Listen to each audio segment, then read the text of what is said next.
রাজধানীতে পাথর মেরে হত্যা ও চাঁদাবাজির প্রতিবাদে যশোরে ইসলামী যুব আন্দোলনের বিক্ষোভ। রাজধানী সহ দেশের বিভিন্ন স্থানে পাথর নিক্ষেপ করে মানুষ হত্যা, ক্রমবর্ধমান চাঁদাবাজি এবং সন্ত্রাসী কর্মকাণ্ডের প্রতিবাদে বিক্ষোভ মিছিল করেছে ইসলামী যুব আন্দোলন বাংলাদেশ যশোর জেলা শাখা।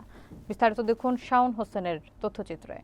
শনিবার বিকেলে যশোর শহরে এ বিক্ষোভ মিছিল অনুষ্ঠিত হয়। ইসলামী আন্দোলন যশোর জেলা কার্যালয় থেকে মিছিল শুরু হয়ে কোর্ট চত্বরে মোড় ঘুরে বিভিন্ন সড়ক প্রদক্ষিণ করে। বিক্ষোভে সভাপতিত্ব করেন ইসলামী যুব আন্দোলন যশোর জেলা সভাপতি মুফতি আবু জার বিন হাফিজ। এতে প্রধান অতিথি ছিলেন ইসলামী আন্দোলন বাংলাদেশের খুলনা বিভাগীয় কেন্দ্রীয় সাংগঠনিক সম্পাদক মাওলানা সোহাইব হোসেন।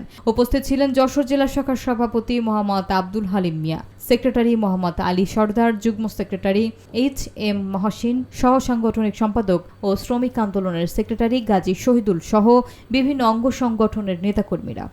বক্তারা বলেন, রাষ্ট্রীয় অব্যবস্থাপনা, নিরাপত্তার অভাব ও বিচারহীনতার সংস্কৃতি এ ধরনের অপরাধ উৎসাহিত করছে।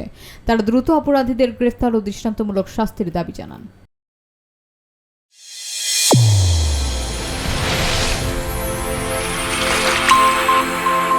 চ্যানেল A1 হৃদয়ের স্পন্দন।